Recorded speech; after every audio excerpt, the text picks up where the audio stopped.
ईद उल अजहा के मौके पर हैदराबाद के कई इलाकों में खुसूसी बकरा बाजार लगाए गए हैं। मुल्क के मुख्तलिफ इलाकों के ताजिर अपने बकरे हैदराबाद लाए हैं। ताजिरों का कहना है कि इस साल खरीदारी कम हो रही है।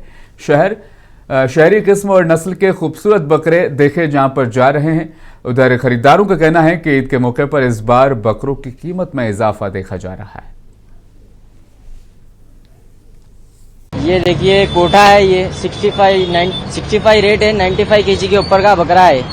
और ये अपना इंडियन जैगवार है, इसका देखो 103 ऐसा आ जाएगा। सेम प्राइस है इसका भी। माशाल्लाह बहुत अच्छा है जानवर, तो नेगोशिएबल हो जाएंगे प्राइस में आपको। अब लास्ट ईयर से अब ये ईयर कैसे रेट्स बकरों? रेट्स ये ईयर बहुत आखिरी चल रहे साहब, रेट जरा ज्यादा है। अपने जानवर के फिर भी कम बता रहे अपन, और कम हो जाता है उसमें भी।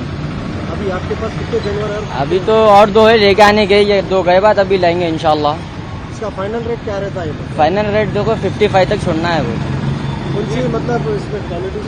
नहीं, ये हैदराबादी जैगवार है भैया। ये कोठा है, ये भी अपने घर के पले हुए, दोनों भी घर में पैदा हुए, अपने घर में पले हुए।